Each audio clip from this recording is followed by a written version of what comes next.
Bismillahirrahmanirrahim.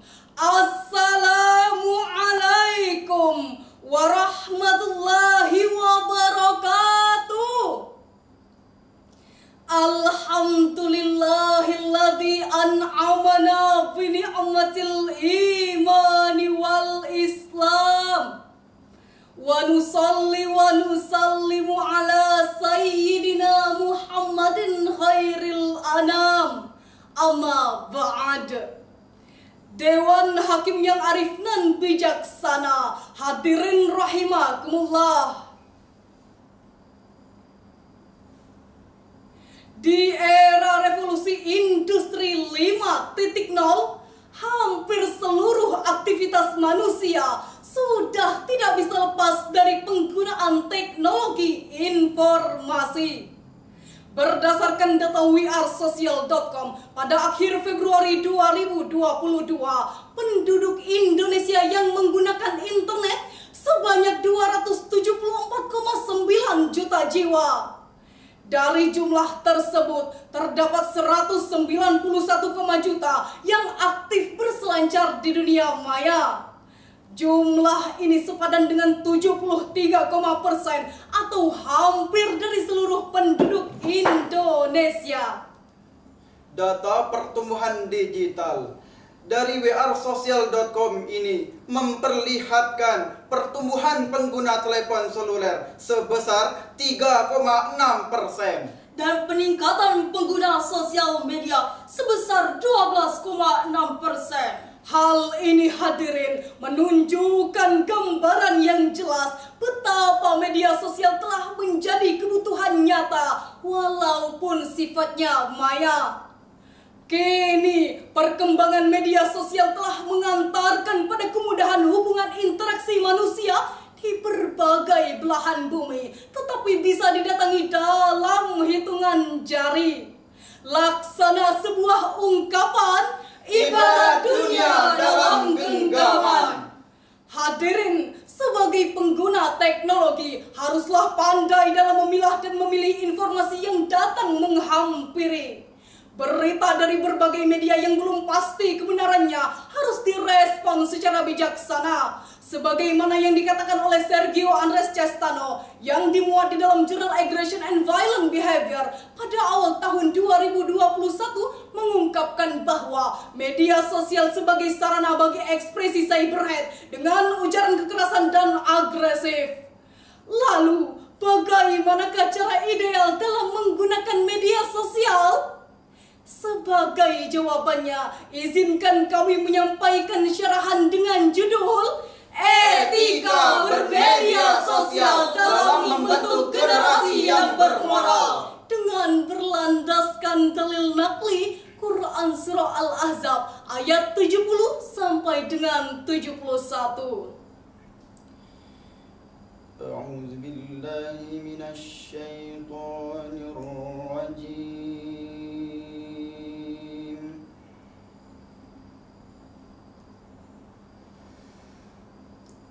Bismillahirrahmanirrahim.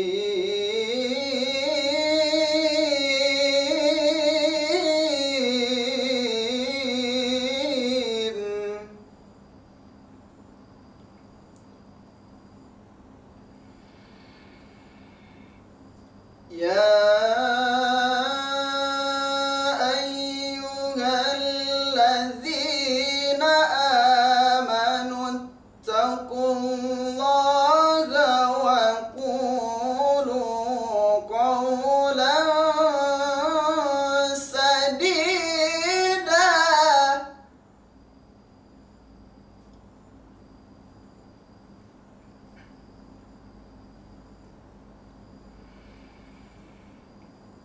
yuslih lakum a'malakum wa yaghfir lakum dzunubakum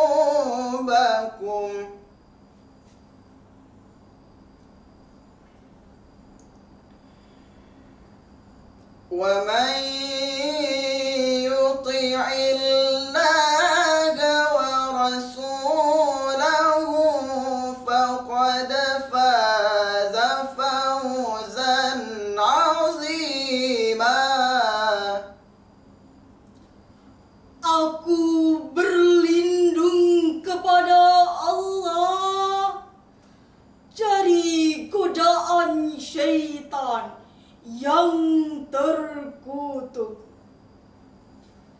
dengan menyebut nama Allah yang Maha Pengasih lagi Maha Penyayang. Hai orang-orang yang beriman, bertakwalah kepada Allah dan katakanlah perkataan yang benar.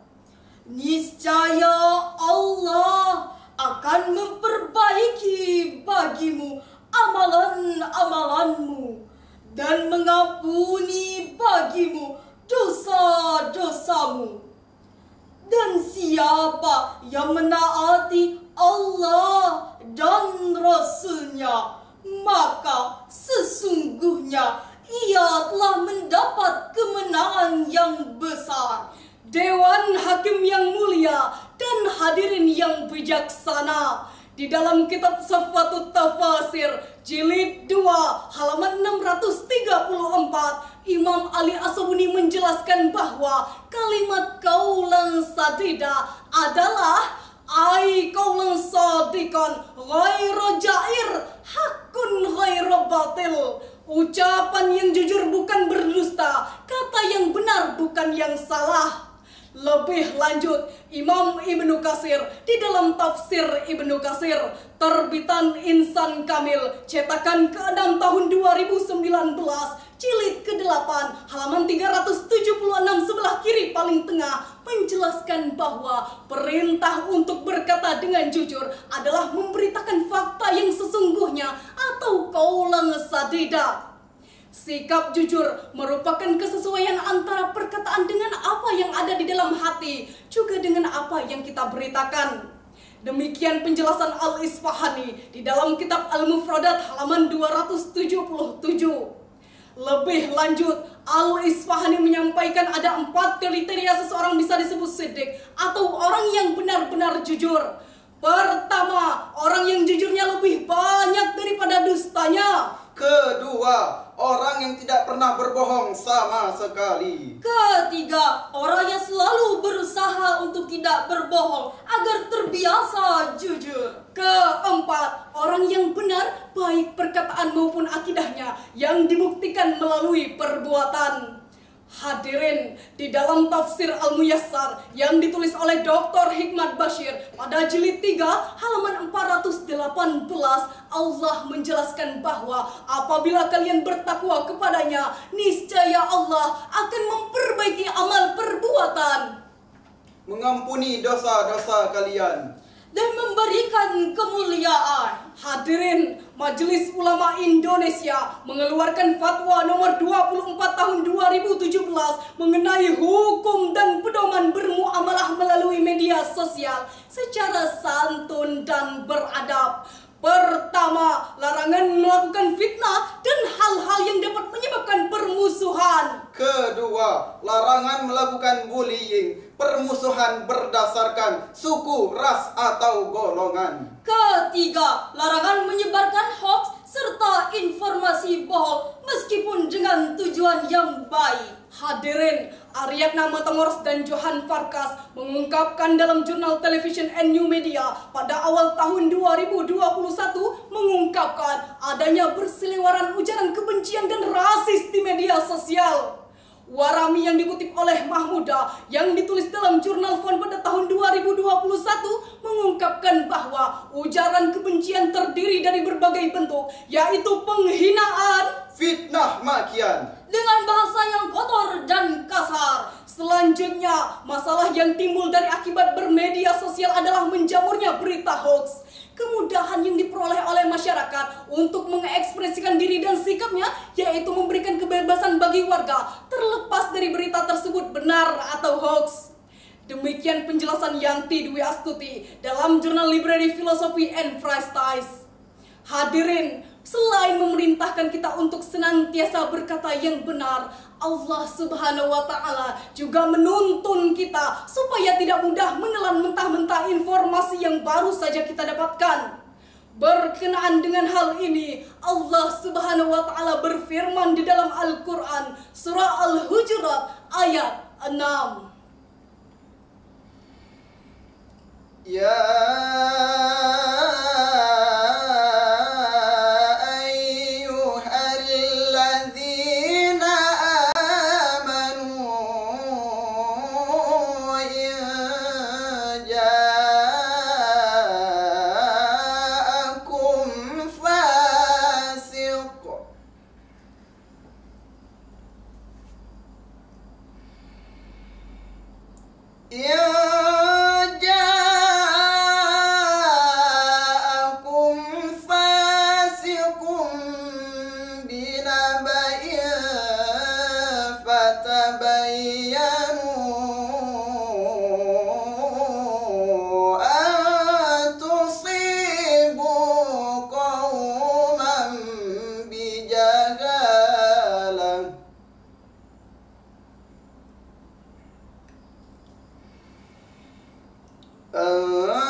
Sadaqallahul azim.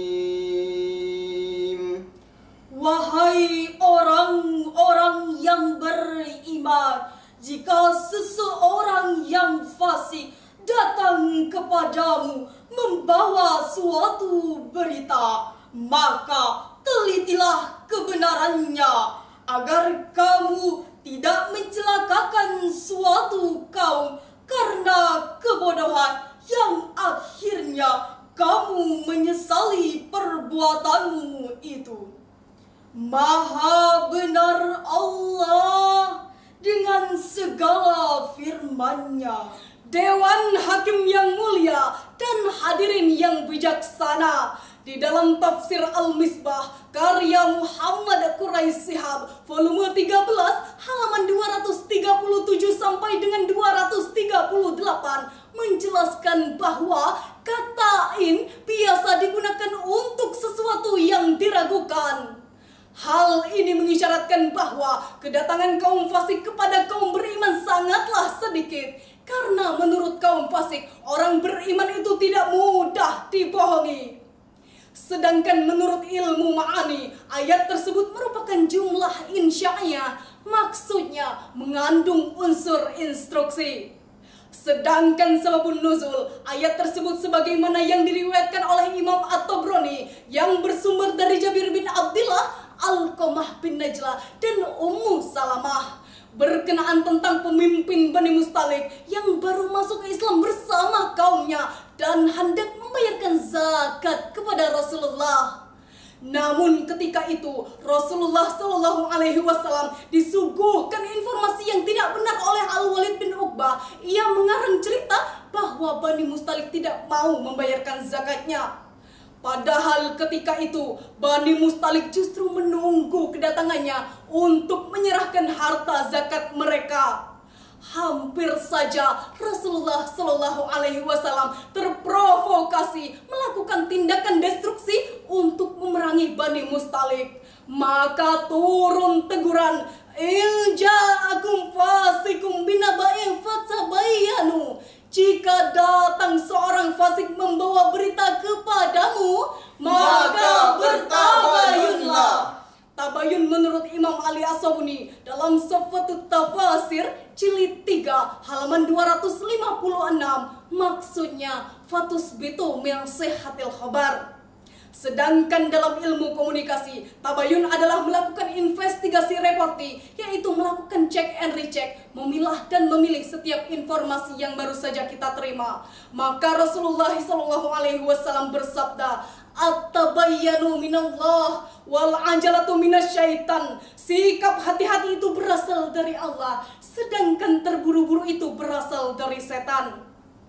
Hadirin, lebih rincinya Syekh Abu Bakar Jabil Al-Jazairi di dalam tafsir Al-Quran Al-Aisar pada jilid 6 halaman 907 menyatakan bahwa setiap manusia diperkenankan berbicara, hanya saja ia diperingatkan agar pembicaraannya jangan tanpa makna dan tanpa manfaat, jangan juga mengakibatkan permusuhan atau dosa. Hadirin, di dalam tafsir Al-Muyassar yang ditulis oleh Dr. Hikmat Bashir pada jilid 3 halaman 418, Allah menjelaskan bahwa apabila kalian bertakwa kepadanya, niscaya Allah akan memperbaiki amal perbuatan. Memilih kata-kata yang tepat dalam berbicara sehingga diberikan kemuliaan. Hadirin masyarul muslimin wal muslimat rahimakumullah, dari syarahan yang telah kami sampaikan maka dapat ditarik kesimpulan bahwa kita harus mengedepankan etika dan moral ketika berselancar di media sosial. Bertabayun dan selektiflah terhadap suatu berita, sampaikanlah perkataan yang benar, bersikap tenanglah dan jangan tergesa-gesa. Sabar sebelum sebar, saring sebelum sharing. Hal ini bukanlah sekedar anjuran, tetapi perintah Allah, dan jika tidak dilaksanakan adalah dosa yang akan kita dapatkan. Semoga Allah memberikan keteguhan iman dan takwa bagi kita semua. Amin ya rabbal alamin. Menyusuri Pulau Bangka dengan kereta, kereta berjalan deras di jalan raya. janganlah mudah men-sharing berita jika tak jelas asal sumbernya. Kafahuna qaulilakum wal afu minkum. Tsummassalamu alaikum warahmatullahi wabarakatuh.